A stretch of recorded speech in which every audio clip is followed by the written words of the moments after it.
약자는 잡아먹히고 강자는 먹을 수 있다. 막혀도 된다. 네, 자기 스스로 나라를 꾸려갈 능력은 없고 일본의 지배를 받아야 된다라는. 너희는 조그만 나라니까 말하면 좀 들어라. 뭐 피해를 보면 그럼 네가 보질 말았어야지. 군국주의로도 이게 이어졌고요. 이지메의 기원이라고 할 수 있죠. 내가 혐오해도 될 대상에게는 굉장히 잔인해질 수 있는 거죠.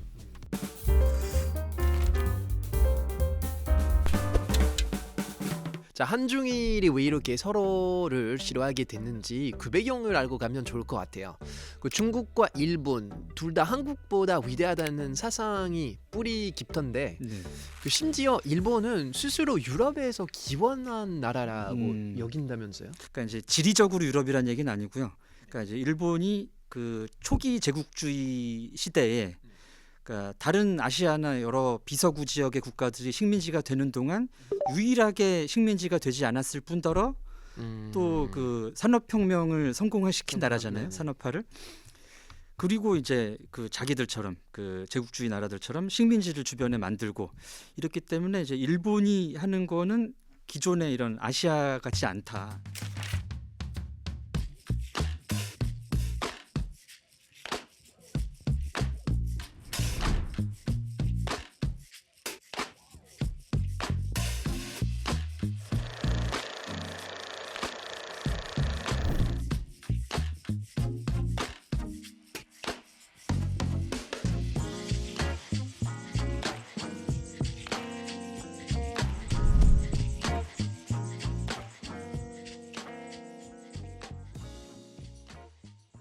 그래서 이제 그 메이지 유신 이후에 여러 그 제국주의, 서구 제국주의의 뭐 복식이라든지 네네. 뭐 사회 제도들을 받아들이면서 이제 서구화를 힘썼던 측면도 있고요. 또 이때 이제 뭐 그 일본 사람들 초상화 같은 거 보면은 뭐 일왕의 초상화 같은 경우도 원래 그 얼굴이 아니고 점점 이제 서구적으로 약간 요새 말로 하면은 포샵. 초상화 포샵. 포샵이 들어간 거를 볼 수가 있습니다. 보니까 그 일본 만화를 보잖아요. 네네. 나오는 캐릭터들이 네. 사실 일본 사람보다는 약간 서구, 예, 약간 예. 좀 유럽이나 네. 이런 뭐 미국 사람처럼 생긴 경향이 있더라고요. 그런 경우도 많고요. 또 이제 애니메이션에서 그려지는 세계 자체가 일본이 아니고 그쵸. 어떤 이제 서구인들이 등장하는 네네. 세계. 이제 최근에 뭐 진격의 거인 같은 경우에도 그래서 뭐 이름도 뭐 에렌이라든가 뭐 이제 그 프랑스 내지는 독일 뭐 오스트리아 요쪽 계열의 이름들 많이 쓰죠. 그 벨사유의 장미? 네네네. 오스칼, 또 있는데. 캔디, 테리우스. 그렇죠. 벨사유? 갑자기 우리 예. 성이 왜 나오지? 그래서 어떻게 보면 이제 일본 사람들은 애니메이션 속에서 이제 일본이라는 어떤 가상의 이미지를 구현하려고 하는 느낌이 좀 있는 것 같습니다. 그래서 그 사람들이 이제 일본어를 쓰고 또 행동하는 걸 보면은 전혀 또 서구적이지 않거든요. 막 금발의 귀족 영예가 일본적인 예법을 쓰면서 서로 그 궁중에서 얘기하고 이제 이런 장면들이 이게 이제 일본의 어떤 투영된 이미지가 아닌가 싶은 느낌마저 있습니다. 일본인은 민폐 끼치는 거 싫어하잖아요. 네네. 근데 한국인에게는 안 그런 것 같더라고요. 요 말씀은 이제 일본의 그 강약에 대한 개념을 먼저 말씀을 드려야 될 것 같은데요. 네. 일본인들은 이제 강자와 약자를 굉장히 구분을 하고 강자는 이제 강자의 길이 있고 약자는 약자의 행위 양식이 있다라고 생각을 합니다. 그래서 대표적으로 이제 강자는 약자에게 어떤 일이든 해도 된다라는 인식이 있어요. 그리고 또 약자는 강자에 대해서 내가 당한 일이 뭐 부당하다든가 이런 것도 조차 얘기를 할 수가 없고 약자는 잡아먹히고 강자는 먹을 수 있다. 그게 너무나 당연하기 때문에 그리고 이제 한국이 과거에는 약자로 자리매김을 한 거죠. 일본인들의 인식에서 일제강점기를 거치면서 한국은 약자였기 때문에 그렇기 때문에 막혀도 된다. 네, 그 일제강점기에 있었던 일들이 자기들은 잘못이 아니라고 생각을 하는 거죠. 당연한 당연한 걸로 거다. 강자가 약자한테 할 수 있었던 일이다. 그리고 이제 지금도 우리가 그 부당한 일이다라고 뭐 문제 제기를 하는 것이 이해가 안 되는 거예요. 어떻게 보면은 약자여서 당한 거를 왜 이렇게까지 얘기를 하지? 이게 이해가 안 될 겁니다.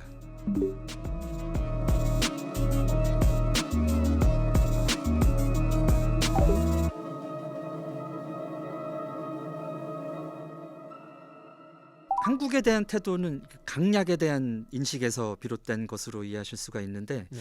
이런 걸 또 잘 볼 수 있는 게 이제 일본 그 예능에서 여자 아이돌이 나왔을 때 이제 하는 행동들입니다. 그러니까 일본 여자 아이돌임에도 불구하고 이제 여성 출연자들한테 굉장히 가학적이고 가혹한 이런 이제 태도들이 많이 나오는데 네. 이게 이제 여성이 약자라는 인식 때문에 그런 측면이 있거든요. 막 해도 된다. 예. 어떻게 보면 우리나라에서는 그런 장면이 나오면 바로 뭐 프로그램 문 닫고 그렇죠. 방송국 뭐 심할서 쓰고 PD님들 뭐 이래야 되는 상황인데 중국도 스스로를 대국이라고 여기잖아요. 예. 그 소국이 대국에 대항해서 되겠냐 뭐 이런 얘기도 있는데요. 예. 중국의 이런 대국주의는 어디서 시작된 거예요? 아 이거는 사실 굉장히 좀 그 복잡한 이야기예요. 그러니까 지금 표면적으로는 중국이 이제 우리는 대국이고 너희는 조그만 나라니까 말하면 좀 들어라 뭐 이런 식의 발언을 했죠.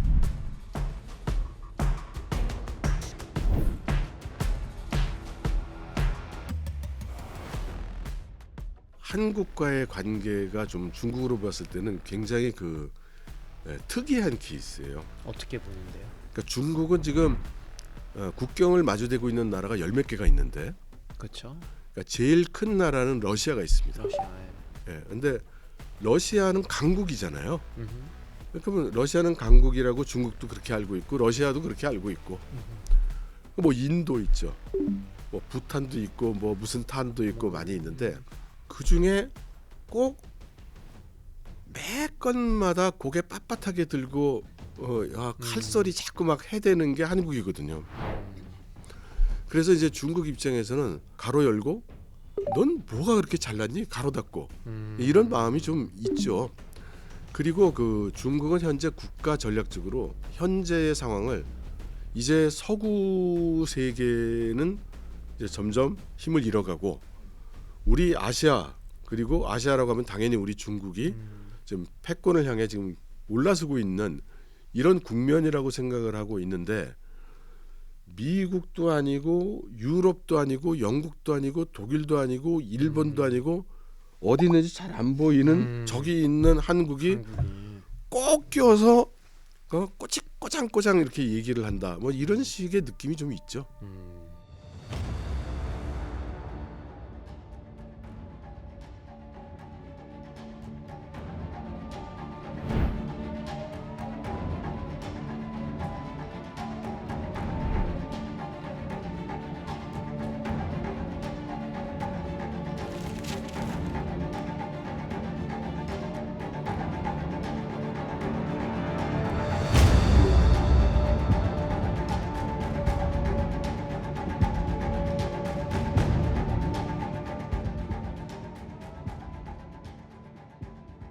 일본은 한국이 태생부터 식민지였다고 주장하는데 네.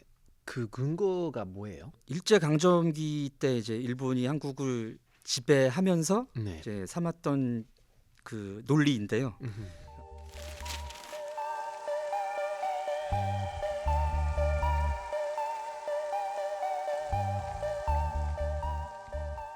한국은 예전부터 뭐 여러 나라의 식민지였지 않느냐. 네. 또 이제 원나라 때 지배를 받았던 거, 또 이제 명나라, 청나라 때 이제 사대 관계를 맺었지 않습니까? 네. 이제 그런 거를 근거로 하는 거죠. 이게 한국은 예전부터 식민지였으니까 지금도 스스로 뭐 독립해서 자기 스스로 나라를 꾸려갈 능력은 없고 일본의 지배를 받아야 된다라는 입장이었죠.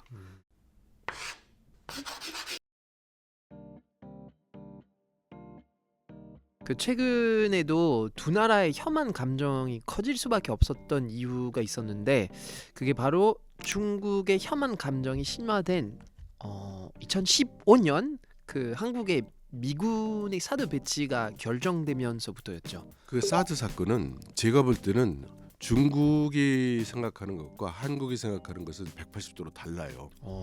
어떤 면에서? 한국에서는 어떻게 생각하느냐면 그거 사드 방어용이야. 네. 북한 때문에 그래. 그게 싫으면 네가 북한을 어떻게 해주든가.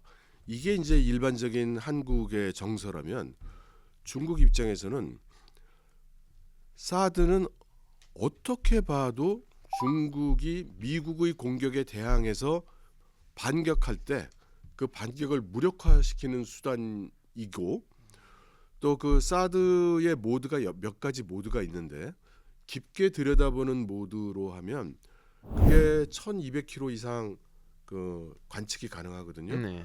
근데 한국에서 1200km, 1500km가 되면요. 중국의 주요 도시는 전부 그 레이더 잡을 수 관측 범위에 들어가요.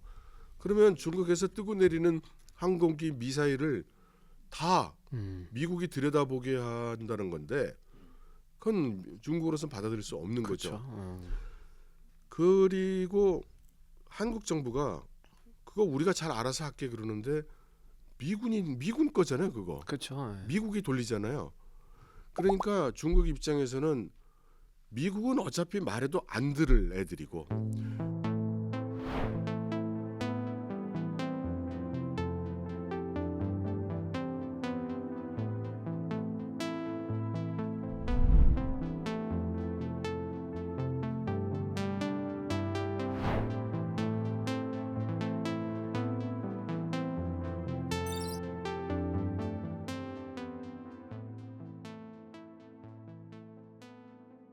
그 한중일 간의 군사 안보적인 측면에서 생각하면 중국 입장이 이런 거예요. 미국하고 일본은 어차피 적이고 한국은 여지가 있다고 생각하는 거예요. 그래서 한국이 우리 편이 돼줬으면 좋겠는데 기어코 절로 가겠다는 거냐. 그러면 중국이 한국을 미국의 속국이라고 생각하나요? 그게 방금 말씀드린 그 기대에 대한 원망이죠. 같이 우리 편이었으면 좋겠는데. 그렇죠. 그런데 이제 중국 정부는 계속해서 이렇게 얘기를 해왔어요. 그러면 어느 편이 될지 태도 표명을 해라. 명확하게 좀 말해라. 말해라. 그럼 도대체 너 저 여자가 좋아, 이 여자가 좋아, 저 여자가 좋아, 내가 좋아. 분명히 얘기해. 뭐 이렇게 얘기를 했는데 한국 정부는 여기까지 얘기를 안 했죠. 그러나 이제 현재 들어와서는 사실상 이제 만천하에 공포를 한 거죠. 그래서 그 사실상 중국 입장에서는 한국의 가상 적국이 됐다고 볼 수 있습니다. 사실 한국도 불매 운동이 있었죠. 2019년에 이제 일본 불매 운동을 했는데 그 일본에 좀 타격이 있었나요? 실질적으로 있었다고 볼 수 있습니다. 네. 특히 이제 맥주하고 이제 유니클로라는 기업에 그렇죠. 대한 그때 텅 비었죠. 불매 운동이 좀 눈에 띄었었는데요. 네. 맥주 수출은 이제 기존 수출량의 거의 100% 가까이, 그럼 아예 99% 이상 감소가 했었고 네. 최근에 좀 회복세가 있다고 하지만 과거에 비하면은 뭐 한 8분의 1 수준, 7, 8분의 1 수준이라고 합니다. 아직도 아직도 타격을 받고 있군요. 예. 그리고 뭐 유니클로 같은 경우는 이제 매장이 국내에 한 20개 이상 없어졌었죠. 문 닫았고. 네. 일본은 아베 정권 이후로 혐한이 더 심해진 거죠. 예. 그러니까 아베 정권이 이제 동일본 대지진 이후에 정권을 잡았는데 네.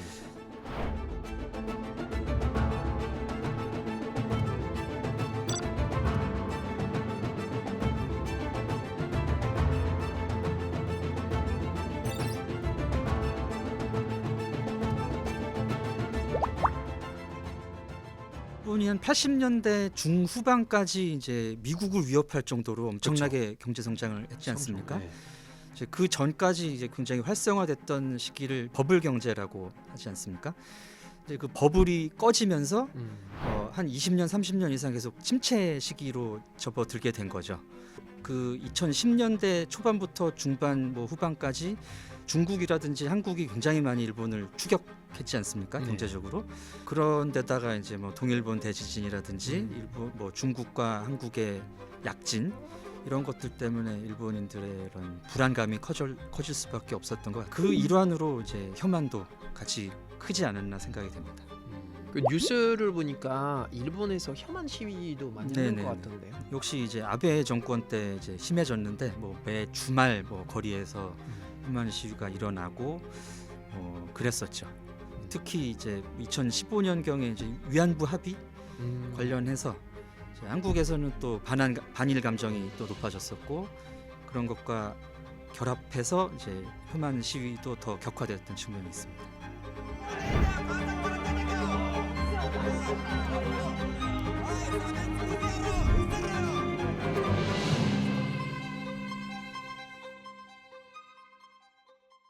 중국에선 시위가 일어나도 그 사용하는 문구라든가 캐치프레이즈가 상당히 표현 자체는 온 거네요. 근데 일본에서 일어나는 그런 그 반한 네. 데모라든가 이런 걸 보고 있으면 굉장히 그 자극적이고 좀 지나친 표현을 네, 많이 하는 것 같더라고요. 예, 예.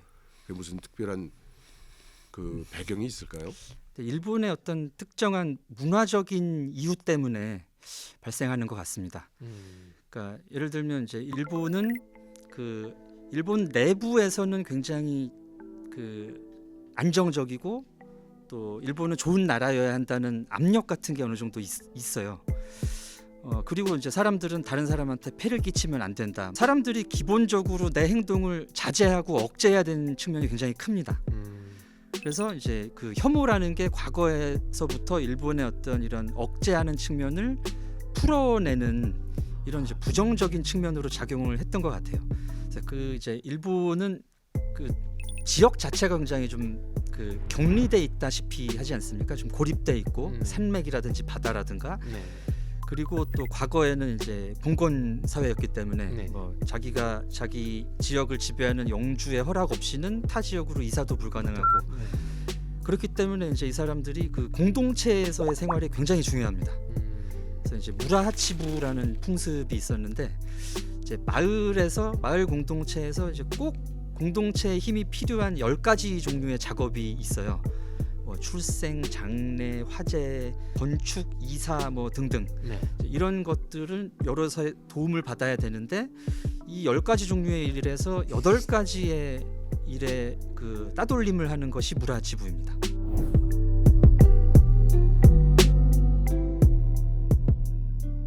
근데 이제 그 마을 규약을 어긴다든가 마을 사람들의 눈 밖에 나면 이제 무라하치부를 당하는데 요게 어떻게 보면 지금까지 이어지는 이제 이지메의 기원이라고 할 수 있죠.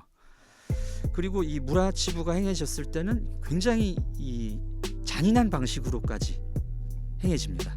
이게 이제 법적으로 뭐 약속된 것도 아니고 하기 때문에 그 사람들의 어떤 뭐 군중 심리라든가 그때 뭐 잔인성이 이제 드러날 수 있는 소지가 있는 것이죠. 그래서 이제 내가 혐오해도 될 대상에게는 굉장히 잔인해질 수 있는 거죠.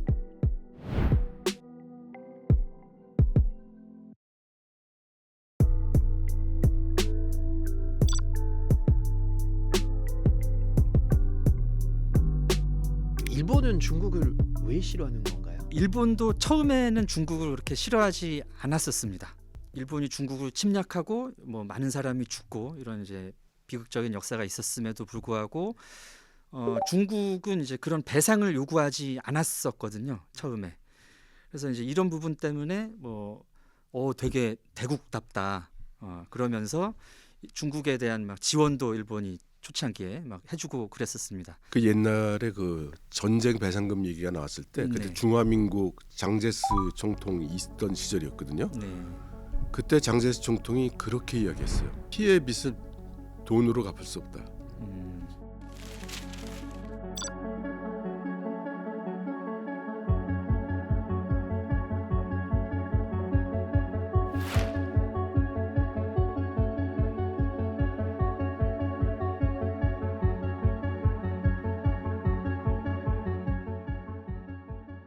근데 이제 최근에 중국이 뭐 경제적으로 성장을 하고 일본이 굉장히 오랫동안 지켜왔던 세계 2위 강국의 자리를 중국한테 넘겨주면서 이전 시기부터 있었던 이제 일본의 불안감이 커지지 않았나. 그리고 또 이제 중국의 최근 분위기가 이제 대국을 굉장히 강조하고 최근 젊은이들이 뭐 중국 최고 뭐 이제 주변국들 좀 약간 무시하는 행태를 보이니까 이제 그 부분 때문에 최근에 혐중 분위기가 좀 나오는 것 같습니다.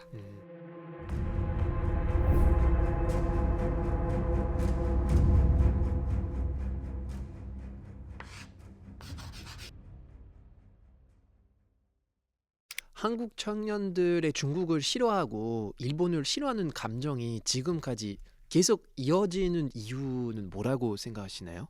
상당 기간 동안 이제 중국의 미세먼지나 오염 물질 같은 게 이제 한국에 폐해를 많이 끼쳤죠. 네. 근데 저는 중국에 살고 있던 사람 아닙니까? 네. 예, 중국에서 그 겪는 그 공해 스모그라는 건요. 제가 한 예를 들어드리면 제가 언젠가 한번 일이 있어서 베이징에서부터 차를 몰고 시안까지 운전을 해서 갔어요. 그러니까 1,200km입니다. 그런데 베이징이 그 공해 스모그가 가득했어요. 어느 정도예요? 그 SF 영화에 나오는 그런 정도라고 생각하시면 돼요. 그냥 정말이에요. 눈에 보여요? 눈에 보이죠. 그냥 시커멓게 이렇게 다 있고 고속도로가 이제 뿌옇고 이제 이런데 이게 1,200km를 계속되니까 제가 시안에 도착한 다음에 이건 너무하지 않냐? 이건 이래서 사람이 살 수 있나? 도대체 어떻게 1,200km를 이 스모그가 연결이 돼 있냐? 그래서 그날 인터넷에 들어가서 이 스모그가 어디까지 가는지 그렇죠. 찾아봤어요. 네.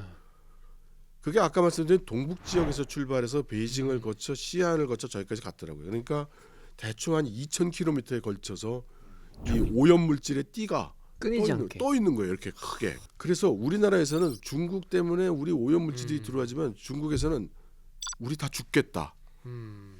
이런 상황이었어요. 그러니까 중국에서 보는 시각은 뭐냐면 우리가 그걸 보내고 싶어서 보냈냐? 우리는 더하다. 우리나라 입장에서는 그건 네 사정이고. 그렇죠. 아니 왜 남한테 이렇게 우리- 민폐를 끼치냐? 그렇죠. 이제 이렇게 되는 거죠.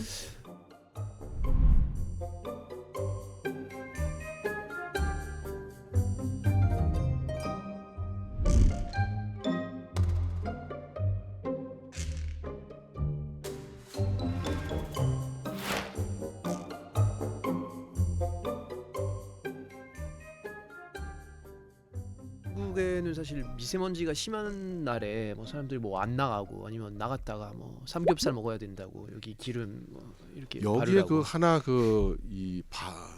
개념 차이가 있는데요. 한국에서는 아까 말씀하신 그 일본식으로 그 민폐를 끼치는 거, 매일 갖고요. 그런 개념이 이제 한국도 있잖아요. 네네. 중국은 없어요. 그래서 뭐 피해를 보면 그럼 네가 보질 말았어야지. 그걸 네가 막았어야지. 근데 이게 한국에만 그러는 게 아니에요. 중국 그쵸. 사람들 사이에서도 그런 거예요.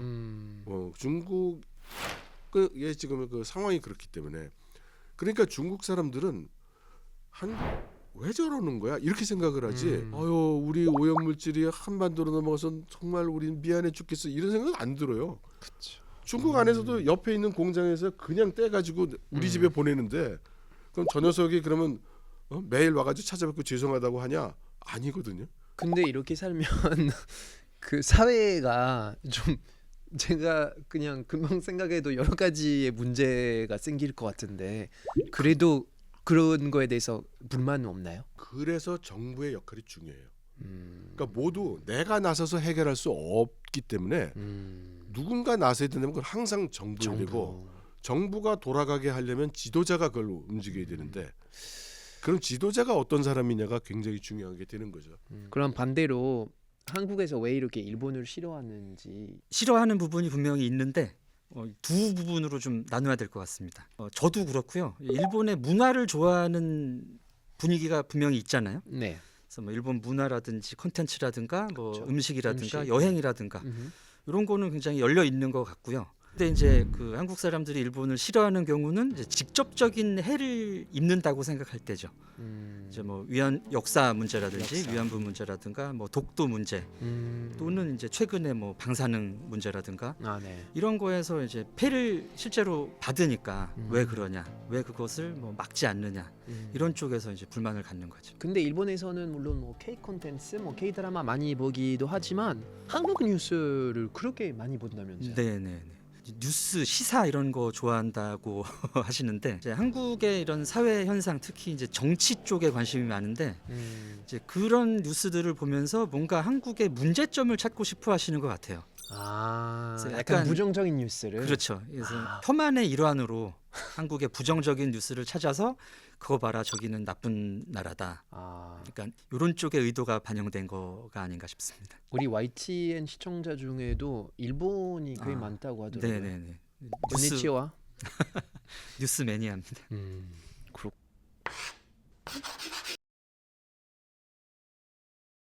그래서 무슨 일이 있으면 프랑스인보다 각 나라 국민들이 훨씬 잘 뭉치는 것 같더라고요. 일단 중국은 공식적으로는 56개 민족, 네. 실제로는 사실 뭐 몇 수백 개 민족으로 구성이 돼 있죠. 그래서 이거를 단일 민족화하기 위해서 그래서 중화 민족이라는 말을 만들어내 가지고 우리는 모두 중화 민족이다. 이제 이렇게 얘기를 하고 통합을 하고 있죠. 근데 중국의 경우 국가의 구심력을 발휘하는 그것은 바로 사회주의, 공산주의 이념입니다. 그런데 이 아까 말씀드렸듯이 사회 구조가 이념을 통제하고 방향성을 부여하고 이러다 보니까 만일 지도부가 일본은 손을 봐줘야 되겠어, 또는 한국은 마음에 안 들어, 이제 이런 암시와 이 은유가 나오기 시작하면 아래에서 이제 다 알아듣고 그거를 확대 재생산하는 경향이 있죠. 일본의 민족주의 같은 경우는 이제 그 전체주의적인 성향이 좀 강조가 되는데요.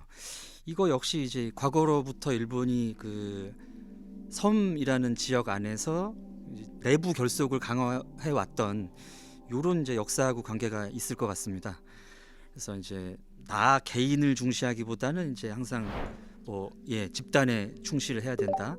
최근에는 이제 민족주의로까지 연결지어서 이런 측면이 아무래도 이제 다른 나라를 혐오하는 데 영향을 미쳤다고 볼 수 있겠죠.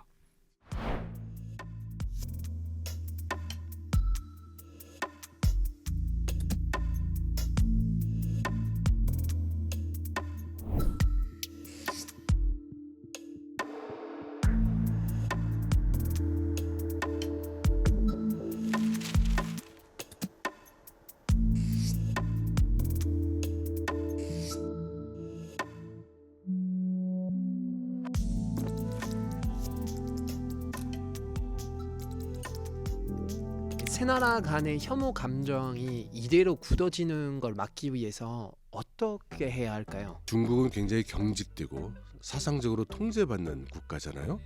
중국 또는 중국 사람들을 보고 마음을 풀고 너희가 이해를 해서 이 상황을 개선시켜 달라라고 하기는 매우 어려울 것 같아요.